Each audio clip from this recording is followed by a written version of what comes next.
penambahan kuota untuk haji khusus ini karena masalah teknikal ya Pak. Jadi karena di zona 3 dan 4 kalau itu dipaksakan nggak cukup, maka kemudian sebagian besar dari haji khusus itu ditempatkan nantinya untuk ke zona 2, yang dimana zona 2 itu zona 1 dan 2 untuk haji. Zona 1 dan 2, dan di zona itu biasanya dipakai untuk haji khusus, begitu ya Pak? Betul. Kita memang harus cek lagi ke dalam ya, menginvestigasi mana-mana yang kemudian itu menyalahi aturan, termasuk juga di situ ada fraud ataupun ada unsur yang melibatkan katakanlah apa istilahnya penyogokan, kemudian yang semacam itu tentu harus kita investigasi. Kalau komplain haji Mas, levelnya sudah bukan sakit kepala, jadi sakitnya udah nggak kerasa gitu ya. Sakitnya itu sampai nggak kerasa gitu ya. Dan kalau orang tertentu bukan lagi pusing tapi bengong gitu ya.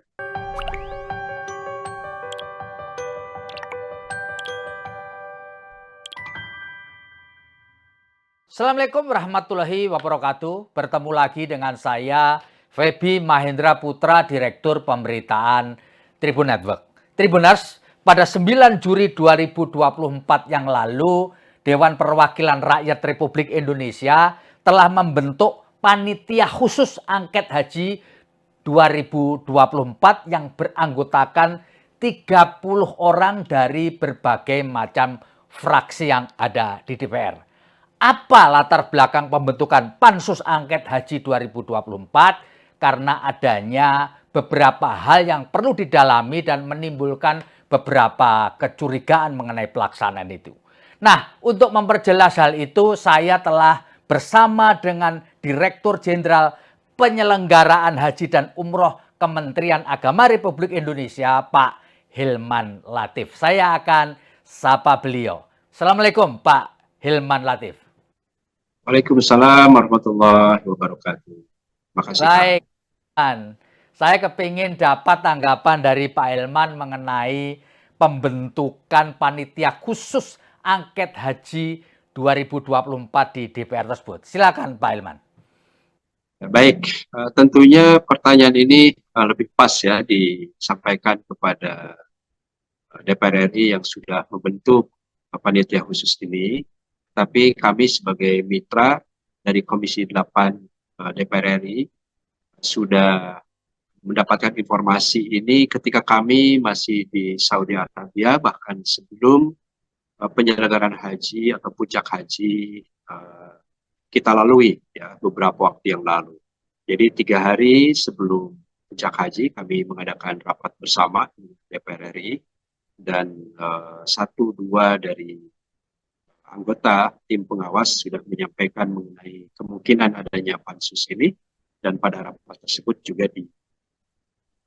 ditutup oleh Wakil Ketua DPR RI dengan adanya kemungkinan membuat pansus. Dan kami juga sudah bertemu teman-teman DPR di Madinah dalam rangka rapat pengawasan, dan setelah itu mayoritas tim pengawas kembali ke tanah air. Kemudian kami mendengar dari Tanah Suci bahwa di Indonesia dibentuk pansus ya oleh tim pengawas. Tentunya ini cukup surprise bagi kami, dan kami melihat bahwa seluruh proses yang dilakukan tentunya berada di dalam koridor aturan, termasuk juga pembentukan pansus ini oleh DPR. Dan dari Kementerian Agama, tentu saja kami akan mengikuti seluruh proses yang dilakukan di dalam pansus ini nanti, termasuk menyiapkan data dan informasi yang diperlukan agar ada rumusan penyelenggaraan haji yang lebih baik di masa akan datang. Saya kira dari kami seperti itu. Pak Hilman Latif, satu di antara hal yang banyak dipersoalkan atau kemudian menjadi diskursus adalah mengenai haji khusus. Dalam konteks ini adalah mengenai jumlah haji khusus. Menurut wawancara kami dengan Ketua Panja DPR, ya, Pak Wahid, ya, haji khusus dalam catatan atau kesepakatan raker yang dituangkan dalam Kepres jumlahnya adalah 19.280. Namun di tengah jalan katanya ada kebijakan dari Kementerian Agama yang kemudian menambah jumlah haji khusus itu menjadi 27.680 atau ada selisih 8.400. Pak, bisa dijelaskan Pak, mengapa ada perbedaan angka ini Pak? Ya, terima kasih. Yang pertama perlu kita pahami juga mengenai konteks ya yang terjadi pada saat penerimaan kuota tambahan. Jadi kuota ini kami terima, kuota normal pada tanggal 30 Juni 2023 di Saudi Arabia, yang diserahkan oleh Menteri Urusan Haji dan Umroh Kerajaan Saudi kepada Menteri Agama Republik Indonesia. Dan itu diterima langsung. Nah, kemudian setelah itu ada berbagai panduan ya maupun pengumuman dari Kerajaan Saudi terkait dengan persiapan-persiapan yang harus dilakukan oleh semua negara dalam rangka penyelenggaraan haji 1445 Hijriah. Dan kami dari bulan Juli, Agustus, September, Oktober itu juga sudah mempersiapkan langkah-langkah untuk mengikuti proses persiapan haji. Termasuk diantaranya adalah melakukan rapat dengar pendapat ya RDP, kemudian dibentuknya Panja Haji oleh Komisi 8 DPR RI, ya Panja tentang BPIH, biaya penyelenggaraan ibadah haji, yang kita lakukan jauh lebih awal dari sebelumnya, karena berbagai hal, dan terutama pada waktu itu alasannya adalah pada tahun 2024 awal akan ada pemilihan umum. Jadi kita melakukan rapat-rapat berkali-kali, dan di tengah perjalanan mendapatkan informasi juga bahwa Presiden Republik Indonesia mendapatkan kuota tambahan 20.000. Dan itulah yang kemudian dibahas di dalam panja, ya cukup alot pada waktu itu, dan alhamdulillah akhirnya pada tanggal 28 November itu disepakati pembagian terhadap komposisi kuota haji yang diterima oleh Indonesia, yaitu menjadi 241.000 dan 20.000-nya adalah tambahan dari kuota normal. Nah, kemudian tentu kami sebagai penyelenggara melakukan komunikasi dengan pemerintah Arab Saudi, dan alhamdulillah akhirnya secara formal kuota 241.000 itu bulat-bulat masuk di dalam sistem e-Hajj, Electronic Hajj, satu sistem di mana seluruh proses bisnis dan proses penyelenggaraan ibadah haji, administrasinya dan lain-lain itu dilakukan dalam sistem elektronik tersebut. Akhirnya muncul, dan kita kemudian juga berkomunikasi dengan pemerintah Saudi Arabia untuk melakukan simulasi terkait dengan kuota tersebut, karena ini adalah kuota terbanyak sepanjang sejarah, 20.000 kuota tambahan. Jadi bulan November, Desember kita mensimulasikan berbagai hal dengan Kementerian Haji, termasuk khususnya mengenai kondisi di lapangan. Kenapa itu menjadi concern kita? Karena pada tahun 2023 kita menghadapi situasi yang sangat berat sekali di Musdalifah, ya, ketika jamaah tidak bisa terangkut tepat waktu dengan jumlah jamaah 229.000 itu. Harusnya selesai jam 9 pagi, ya, jam 10 paling siang kita sampai terlambat sampai jam 13.30 atau bahkan ya 13.30 siang hari. Artinya kondisinya sudah sangat panas. Dan begitu juga di Mina, dan padatan di Mina yang begitu rupa, ya kondisi makanan dan lain sebagainya. Nah, karena itu kita membuat simulasi-simulasi. Dan pada tanggal 8 Januari 2024, Menteri Agama Republik Indonesia dan Menteri Haji dan Umroh Kerajaan Saudi Arabia bersepakat untuk melakukan pembagian dan kaitannya dengan penempatan jamaah, yaitu menggeser 10.000 jamaah itu agar bisa menempati ruang yang lebih longgar di zona 2. Sementara jamaah reguler pada umumnya atau hampir semuanya berada di zona 3 dan 4. Perlu dicatat bahwa di zona 5 yang disebut-sebut sebagai Mina Jadid itu jaraknya sangat jauh, ya, 5 kilometer lebih, bahkan sampai 6 kilometer kalau dari ujungnya, bolak-balik menjadi ya hampir 12 kilometer. Jalan kaki untuk jumroh disarankan tidak digunakan. Dan kita menggeser jamaah tersebut sebanyak 27.000 orang ke dalam Mina.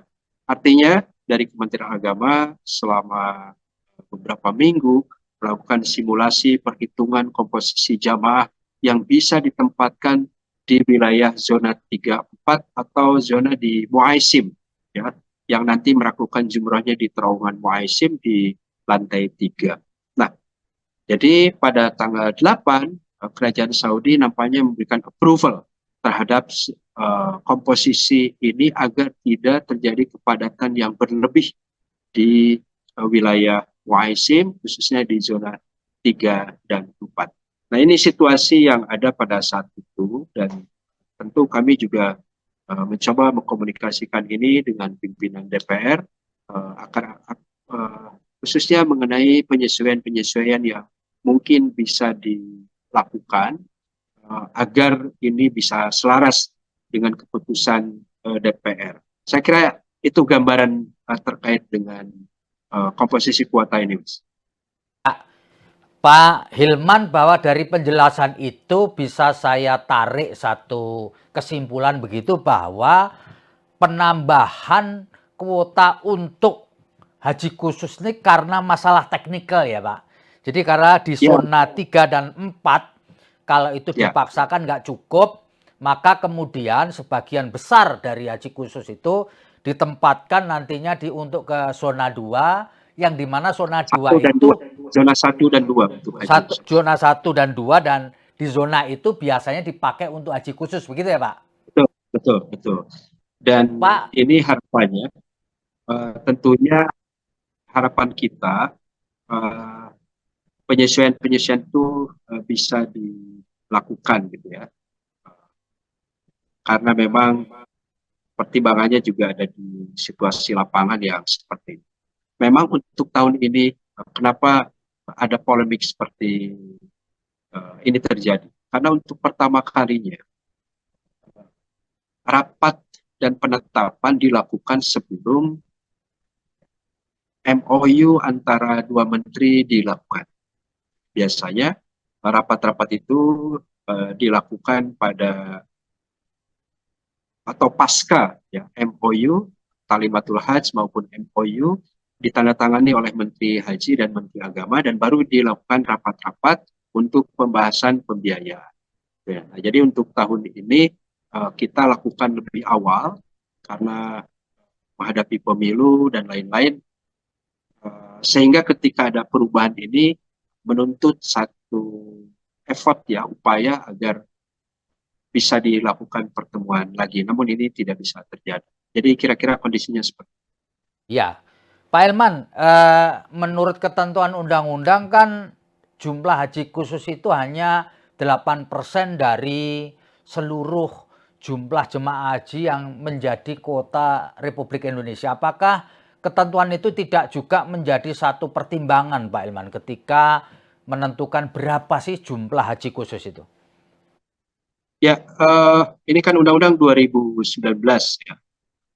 Diputuskan Undang-Undang Nomor 8 Tahun 2019 memang menyebutkan bahwa kuota haji khusus itu jumlahnya 8%. Nah, di situ kemudian ada klausul bahwa kuota tambahan itu diatur dengan peraturan Menteri Agama. Dan di situ pengaturan tersebut juga mempertimbangkan banyak hal, ya, termasuk diantaranya adalah mengenai kenyamanan dan keselamatan jamaah. Jadi pada prinsipnya sebetulnya Kementerian Agama tidak ada upaya untuk melakukan atau menyelisihi perbedaan dari hasil rapat dengan DPR tapi kita juga mengharapkan ada penyesuaian-penyesuaian yang bisa kita lakukan berdasarkan kajian teknis, dan ternyata dari Saudi juga halnya situasi yang sama gitu ya, untuk memberikan approval terhadap komposisi yang muncul gitu ya, karena memang yang zona 2 itu yang relatif lebih longgar. Jadi sebetulnya ini lebih kepada pertimbangan teknis, Mat. Pak Elman, ini muncul berbagai macam kecurigaan bahwa yang mendapatkan manfaat atau keuntungan dari penambahan kuota haji khusus ini adalah travel-travel yang kemudian biayanya atau marginnya diambil cukup tinggi. Kalau dari Pak Dirjen gimana ini menanggapi pendapat ini, Pak? Ya, jadi ini kan sudah dari dulu, Mas ya. Jadi dari dulu sudah ada haji khusus, baik mereka memberangkatkan kuota haji khusus, ya, travel itu, maupun memberangkatkan haji dengan visa mujamalah atau visa furoda. Dan itu sebetulnya proses yang biasa dan terjadi di seluruh dunia. Ya. Jadi ada yang disebut dengan Hajj Mission, misi haji, dan ada juga apa namanya, haji by company lah, kira-kira seperti itu, oleh perusahaan-perusahaan travel yang mendapatkan izin. Ya, jadi izin dari Kementerian Agama, dan pelayannya di sana mendapatkan izin dari Kerajaan Saudi. Nah, karena ini adalah domainnya haji khusus yang menurut undang-undang juga itu diselenggarakan oleh PIHK, penyelenggara ibadah haji khusus, ya mereka yang mendapatkan dan berhak menyelenggarakan haji untuk VVIP haji. Jadi haji khusus itu memang sudah diatur oleh undang-undang juga, mereka lah yang berhak melakukan penyelenggaraan haji. Nah, sementara dalam undang-undang Kementerian Agama itu hanya menyelenggarakan haji reguler. Ini aturan yang ada di tanah air kita, yang tentu saja bila melihat negara lain tidak semuanya sama. Artinya hak khusus dan tidak khusus itu masalah bentuk layanan, gitu kan. Nah, karena di Indonesia ini melalui travel, jadi travel haji itulah yang hak untuk mengelola ini. Nah, bagaimana dengan Kementerian Agama? Kementerian Agama memberikan bingkai dan koridor aturan yang ada, gitu. Nah, kita tahu bahwa haji khusus itu berangkat atau pendaftarannya $4.000 normatifnya, dan pelunasannya $4.000 juga. Tetapi ini adalah harga dasar lah, kira-kira seperti itu. Nah, untuk proses selanjutnya itu sangat tergantung kepada layanan yang diberikan oleh haji khusus kepada jamaah. Bila Anda misalnya mengambil paket B khusus tapi juga paketnya biasa saja, itu juga ada paket hemat juga ada, yang mahal juga ada. Jadi memang mengenai harga ini ditentukan oleh bentuk layanannya. Contoh, nanti Anda juga bisa undang travel itu, selama di Makkah Anda akan tinggal di hotel mana, gitu kan. Jadi hotelnya bintangnya berapa jauh ke haram, dan lain-lain. Ini juga berpengaruh terhadap harga, berapa lamanya. Di Madinahnya pun sama dan lain. Jadi poinnya adalah terkait dengan harga sangat tergantung kepada jenis layanan yang diberikan. Dan pemerintah itu tidak terlibat di dalam menentukan harga tersebut, karena kita sudah menentukan harga dasar yaitu $8.000 kepada setiap jamaah. Oke, Pak Elman, bisa dijelaskan bagaimana distribusi dari selisih 8.400 ini? Kan harusnya kan kalau normal gitu ya, itu kan 19.280, lalu jadi 27.680. Jadi bagaimana Pak Elman bisa menjelaskan selisih 8.400 ini pembagian kepada travelnya gimana, Pak? Dan ya itu kan sudah, ya jadi gini, itu kan sudah ada, Pak, sudah ada ketentuannya. Jadi ini kita sudah ada putusan Menteri Agama tahun 2023 tentang kuota haji Indonesia, tentang kuota tambahan, kemudian juga tentang ibadah umroh dan penyelenggaraan ibadah haji khusus, keputusan Dirjen 388 tahun 2023 tentang tunjuk pelaksanaan konfirmasi dan pembayaran setoran, lunas biaya perjalanan ibadah haji khusus, dan lain-lain. Jadi ini ada tahapan-tahapannya. Di awal, sejak Desember 2023, kita sudah melakukan tahap 1, pembayaran atau pelunasan terhadap haji khusus yang mereka itu sesuai urutan dan mereka hanya yang sudah dipanggil, kira-kira seperti itu. Nah, kemudian kalau misalnya tidak terpenuhi, kita buat edaran lagi untuk masuk tahap 2. Jadi 27 Desember sampai 2 Januari kita sudah masuk tahap 2 untuk pelunasan haji khusus. Nah, kalaupun ada sisa kuota, ini kita waktu itu masih memproses kuota haji khusus yang jumlahnya normal, belum ada tambahan kuota ya. Itu sampai 12 Januari gitu ya. Jadi kita masih memenuhi kuota tersebut kepada seluruh PIHK karena di undang-undang sudah diatur, Pak. Jadi PIHK lah yang berhak mengajukan nama-namanya. Nah, ketika itu barulah 30 Januari kita sudah masuk ke kuota tambahan, kemudian pengisian sisa kuota tahap 1, pengisian sisa kuota tahap 2, itu terus berdasarkan antrian dan usulan-usulan yang masuk gitu. Nah, jadi sampai tahapan ke-13 ya, 12 Juni sisa kuota ke-9 itu juga ditawarkan kepada PIHK-PIHK tersebut yang memang mereka berhak mengusulkan nama-nama. Dan tentu kita jaga ya bahwa diupayakan bahwa jamaah yang bukan diupayakan, bahwa jamaah yang bisa mengisi kuota ini adalah mereka yang sudah memiliki porsi ya di dalam siskohat kita. Jadi kira-kira seperti itu konteksnya. Jadi tidak ada pembagian pada porsi apa namanya travel tertentu ataupun asosiasi tertentu mendapatkan lebih banyak. Itu tidak ada. Yang kedua, proses pengaturan yang kedua terkait dengan haji khusus itu ditentukan di Saudi, yaitu melalui konsorsium. Konsorsium itu harus memiliki minimal 1.500 jamaah. Dan mereka baru bisa berproses untuk masuk di dalam e-Hajj, dikasih nomor akun oleh kerajaan Saudi, dan mereka baru bisa misalnya nge-tag tempat, booking paket, dan lain-lain. Jadi prosesnya kita meminta kepada PIHK. PIHK kita kumpulkan, kita berikan pengumuman nama-nama yang harus mereka atau bisa mereka usulkan untuk mengisi kuota yang ada. Jadi prosesnya agak panjang gitu ya untuk pendistribusian kuota tambahan ini. Ya, Pak Dirjen, muncul berbagai kecurigaan bahwa dalam proses distribusi ini kemungkinan besar terjadi fraud. Bagaimana Bapak bisa menjelaskan ini, Pak?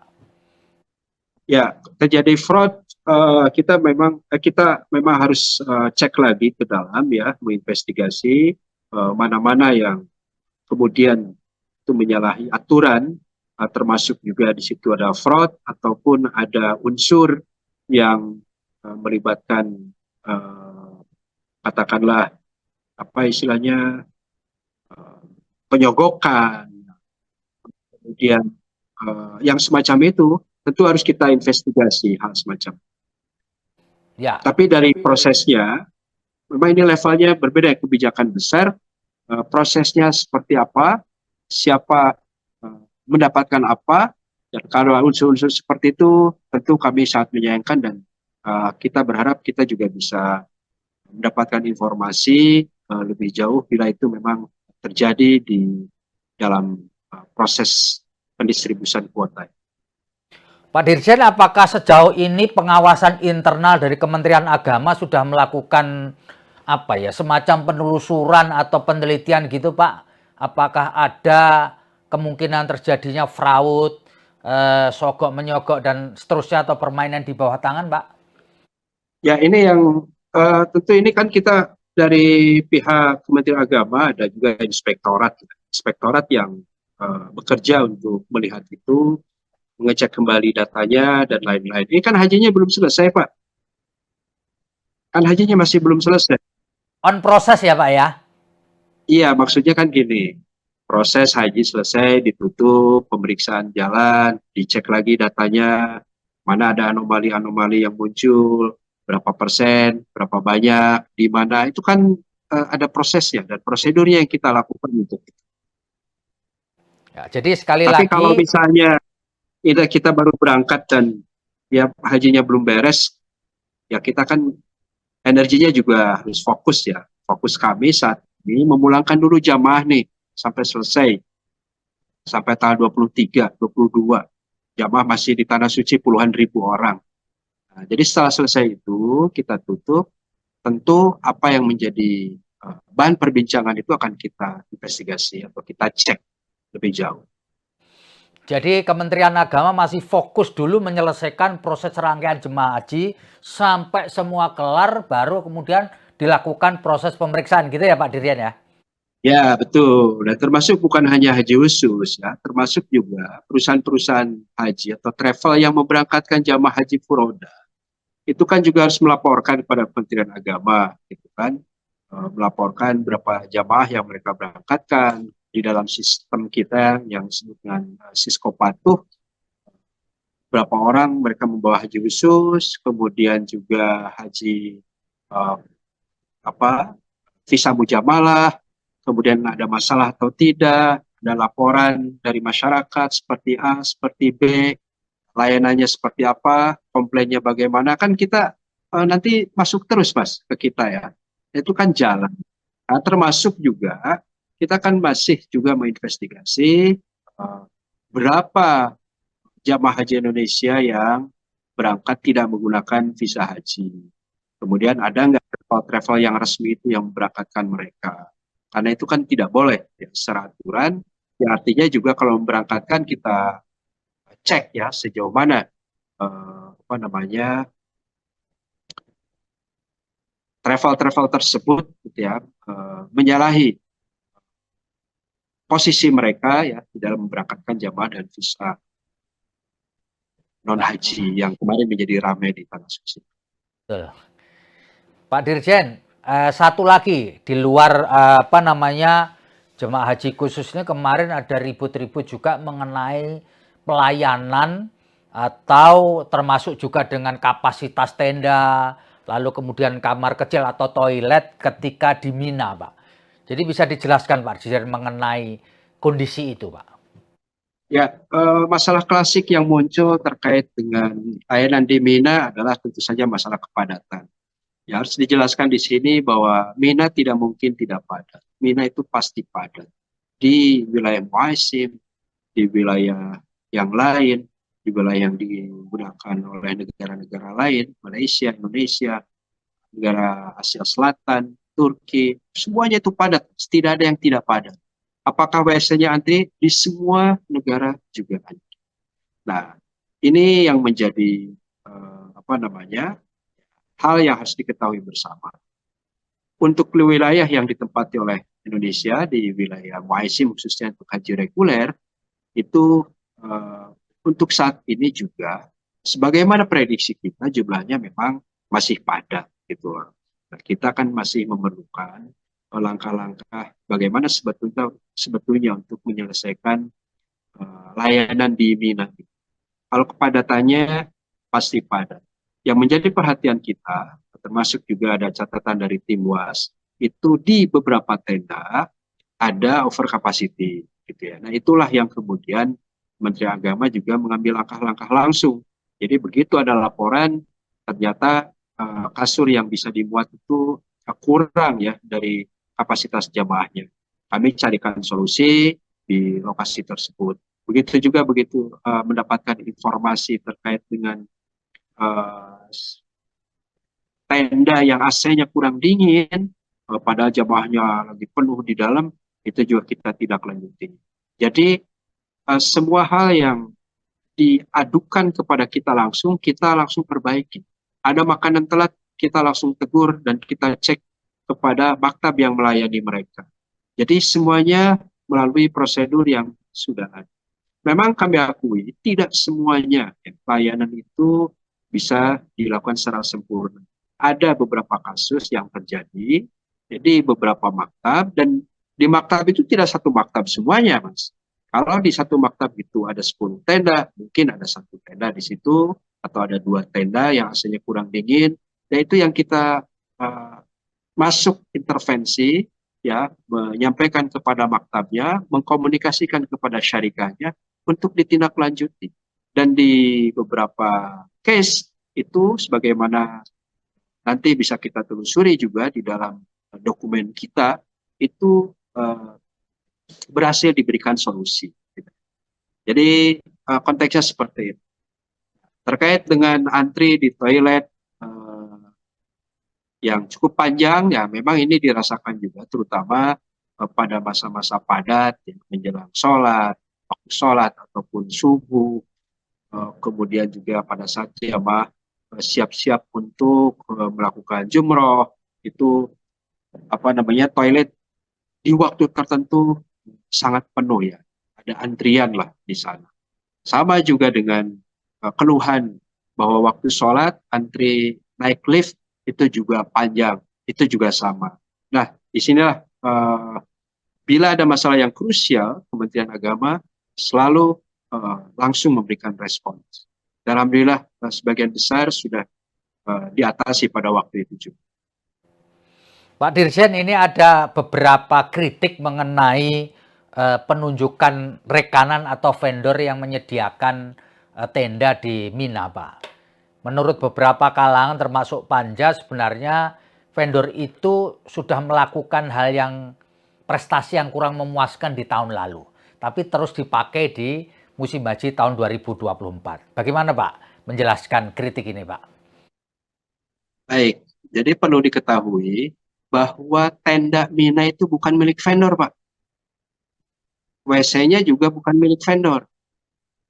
Itu bukan vendor yang langsung melayani kita, tetapi itu adalah milik Kerajaan Saudi.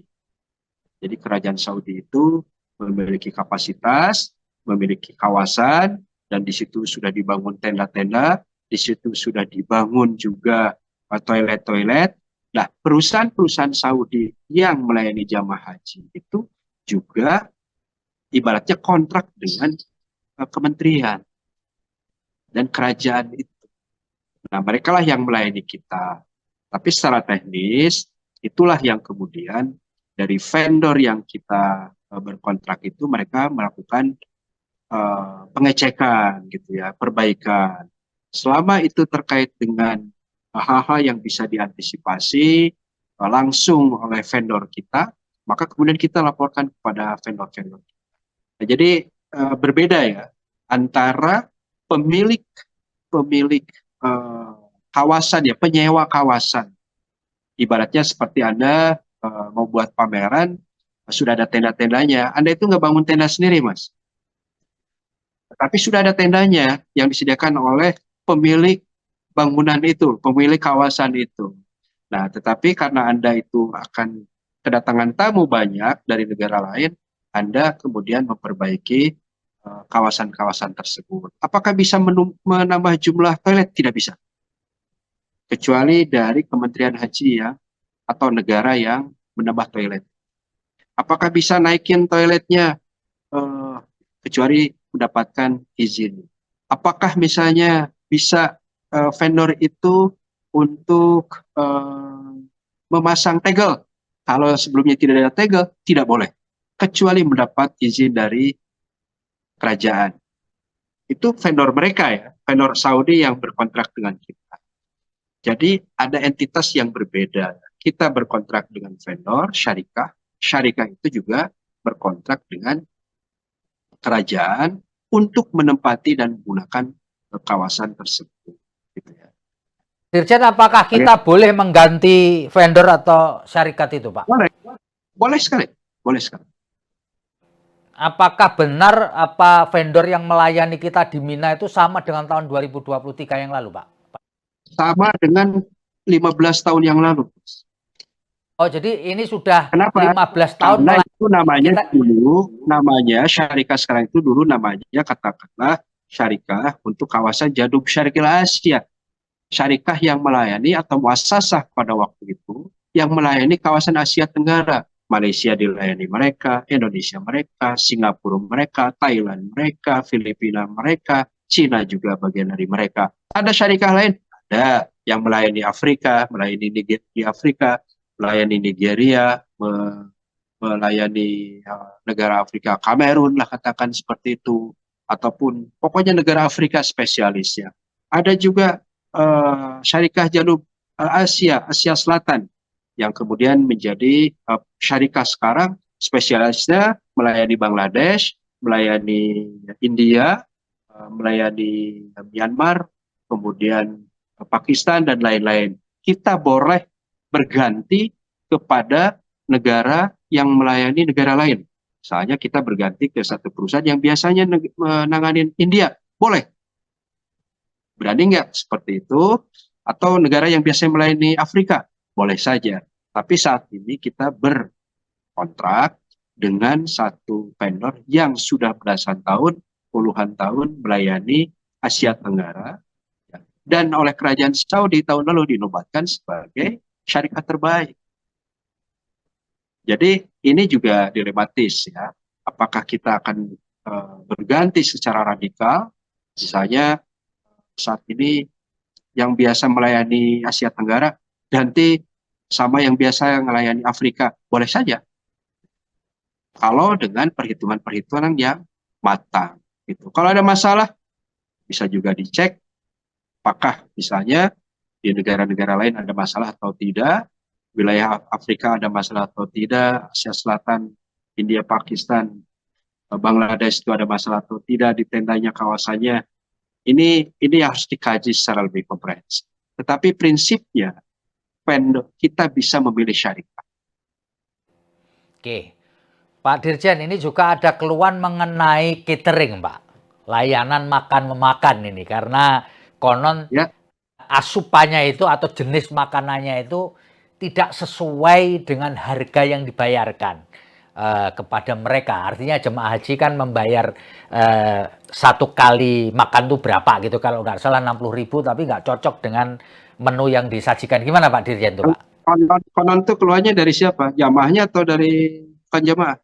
Panja, Pak, panja.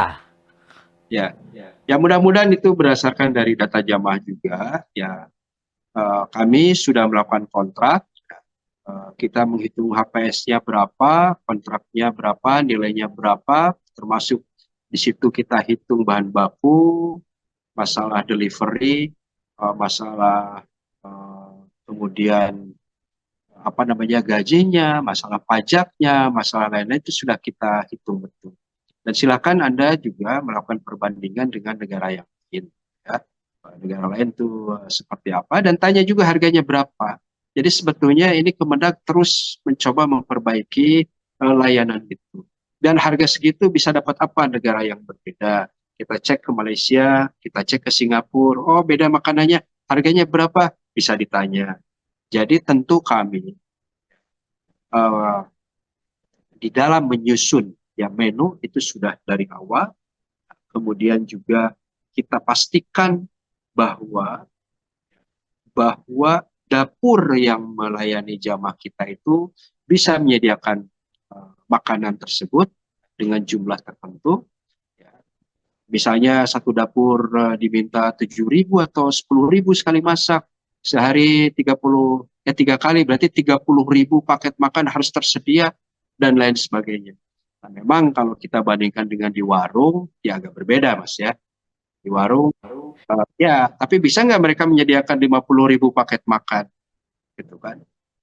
Warung tersebut, bandingkan ada tuh, contohkan. Ya, ini harganya sekian, berapa di warung ini? Ya udah pesan 30.000 bungkus, bersedia nggak itu?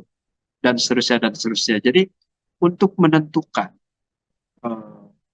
kapasitas dapur itu juga kita melakukan kajian yang seksama gitu ya, dari segi kapasitasnya, SDM-nya, ketersediaan alatnya, izin-izinnya. Nah, jadi itu kan biaya semua, harus berizin dan lain sebagainya, harus berpajak kepada kerajaan Saudi. Nah, tapi kalau ada ketidaksesuaian dari gramasi, dari bentuk gramasi dagingnya, gramasi sayurnya, maupun gramasi apa namanya nasinya, kita langsung tegur dapur itu dan bila dibutuhkan kita minta mereka langsung mengganti dan itu selalu direspons dengan baik oleh mitra-mitra kita. Dan kami juga karena ini dapurnya mungkin juga ada yang berganti, nah kita catat mana dapur yang memiliki prestasi baik, tidak sering telat, gramasinya bagus, kualitasnya bagus, kita catat untuk menjadi mitra yang jangka panjang. Tapi kalau dapur-dapur yang nakal, tidak baik, sering telat, dan lain sebagainya, ini juga menjadi catatan kita untuk dipertimbangkan ulang di tahun-tahun berikutnya. Iya, Pak Dirjen, ini ngurusi 241.000 orang, ini kan sebenarnya memang bukan pekerjaan mudah. Pak, bisa cerita sedikit Pak? Bapak pening nggak, stres nggak ngurusin musim haji selama pasca COVID ini Pak? Bisa cerita dong? Ya, ada beberapa hal ya mengenai jamaah haji yang padat itu sebetulnya sudah berlangsung bertahun-tahun ya, berlangsung bertahun-tahun. Dulu pun padat gitu ya. Saya bertemu dengan 3 dirjen sebelum saya gitu ya. Saya bertemu dengan 3 dirjen sebelum saya. Saya tanya apa sih masalah yang paling urgent? Toilet, toilet dan tenda di Mina gitu ya. Itu selalu dan setiap waktu bermasalah. Tapi alhamdulillah toilet sekarang jauh lebih baik ya. Meskipun saya melihat misalnya satu contoh ya, jajaran sebelah kanan toiletnya ada WC-nya lah, ada pada untuk buang air kecil ataupun buang air besar. Tapi jajaran sebelah kiri hanya untuk mandi gitu ya, tanpa ada toiletnya gitu Mas. Nah ini akan kita sarankan sudah saja semuanya sama, karena kebutuhan orang ke toilet itu ya untuk bersih diri sekaligus juga untuk buang air gitu kan. Nah kalau hanya untuk mandi itu sayang sekali gitu ya, karena orang antri itu banyak yang digunakan untuk buang. Jadi desainnya sudah relatif jauh lebih baik. Nah, tentu ruwet ya, karena 200.000 orang itu bukan jumlah kecil, kemudian hampir 99% jamaah yang ikut haji itu adalah pertama kalinya, Mas. Jadi pertama kalinya. Nah, karena itu kita juga di awal sudah meningkatkan kepada tim kami dengan FKKBIHU, Forum Komunikasi Kelompok Bimbingan Ibadah Haji dan Umroh, untuk menyampaikan realnya di Saudi pada puncak haji itu akan bagaimana. Tentang antri, tentang mencari waktu yang pas untuk ke toilet, untuk berwudu agar tidak terlalu panjang, bagaimana cara menggunakan toilet yang tidak terlalu lama karena antriannya akan panjang yang di belakang, dibangun toleransi yang kuat. Nah ini kan terus kita, edukasi ini terus kita gelora. Nah karena semuanya itu relatif baru, maka kemudian juga ya tidak mudah Pak mengaturnya, tapi alhamdulillah para petugas haji, para pembimbing dari daerah, dan juga baik yang berasal dari KBIHU, ya maupun dari pondok pesantren, dari lembaga pendidikan, dan dari Kementerian Agama tentunya, itu bahu-membahu untuk bisa melayani dengan sebaik-baik. Saya kira kalau keruwetannya ada, tapi mudah-mudahan sistemnya bisa lebih kuat ya, termasuk juga di Saudi. Yang kedua, memang salah satu problem yang besar dan solusinya saya kira adalah waktu, dan di dalam waktu itu adalah menguji kesabaran, itu adalah transportasi. Pada puncak haji ada ribuan bis ya, berlangsung di kota, masuk ke kota Makkah, membawa jamaah dari Mina, dan itu kerap kali juga stuck di mana-mana gitu ya. Stuck di mana-mana, mobil tidak bisa berjalan, dan akhirnya banyak jamaah juga yang harus turun sebelum sampai pada hotelnya, karena di batas tertentu mobil sudah tidak diperbolehkan masuk. Ini juga dengan moda transportasi yang ada, tentunya sampai tahun-tahun akan datang, ini masih akan dihadapi oleh jamaah kita, kecuali gitu ya, ada semacam MRT yang lebih masif, lebih banyak disediakan, mungkin ceritanya akan berbeda gitu ya. Tapi saat ini kondisinya seperti itu. Dan konsekuensi dari puncak ini adalah sulitnya melakukan distribusi makanan, termasuk juga solusi untuk mengatasi kepadatan di Arafah dan terutama di Mina. Memang ini ada solusi agar sebagian kelompok jamaah bisa didorong untuk mengikut program tanazul. Artinya mereka keluar dari rombongannya, tidak tinggal di tenda, tetapi tinggal di hotel-hotel terdekat yang kita sewa, dan mereka dari sana berjalan kaki untuk jumrohnya ke lokasi Jamarat gitu ya. Nah, ini juga harus bisa diatasi ke depan. Namun sekali lagi ini bukan berarti mudah, karena ketika semua atau mayoritas 99% jamaah itu yang pertama kali berhaji, maka semuanya juga ingin merasakan sensasi, sebagaimana sunnahnya juga memang, itu untuk mabit ataupun wajib ya, mabit di Musdalifah gitu ya, dan di Mina-nya. Jadi mereka ingin tinggal di tenda juga gitu ya. Nah, ini juga tantangan ke depan, tapi mudah-mudahan ada skema-skema baru yang bisa mengatasi. Tapi insya Allah catatan saya, kalau kita kerjakan ikhlas, bahu-membahu, banyak hal yang bisa kita selesaikan bersama-sama. Hilman, sebagai manusia biasa kan tentu Pak Hilman punya cara lah bagaimana mengatasi berbagai macam komplain ini Pak, sebagai manusia. Kan pada komplain ini kan bisa bikin orang sakit kepala, bisa stres. Bagaimana Pak Hilman mengelola stres ini ketika ya, kalau komplain haji Mas, levelnya sudah bukan sakit kepala. Jadi sakitnya udah nggak kerasa gitu ya. Sakitnya itu sampai nggak kerasa gitu ya. Dan kalau orang tertentu bukan lagi pusing tapi bengong gitu ya. Sampai pada level bengong ya, merespon banyak hal. Tapi kemudian kita lakukan terus secara simultan, tidak emosional, tidak panik, tapi kita respon cepatnya dan kekompakan ya. Alhamdulillah saya mendapatkan tenaga petugas yang kompak gitu ya. Kemudian juga tentu saja dukungan dari berbagai pihak.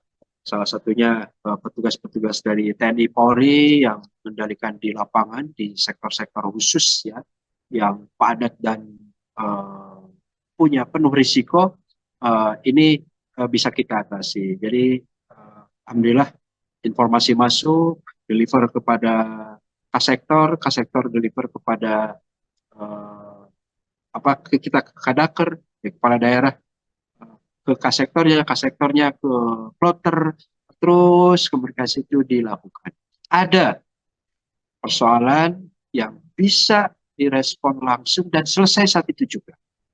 Tapi ada juga yang direspons tapi masih membutuhkan waktu untuk selesainya. Nah, jadi saya kira memang haji ini ngelolanya dengan penuh kesabaran.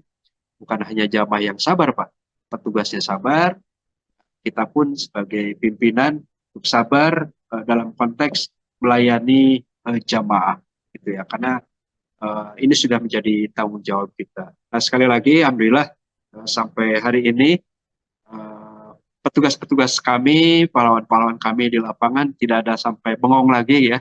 Sekarang sudah bisa tersenyum dan melayani jamaah dengan baik. Saya kira demikian.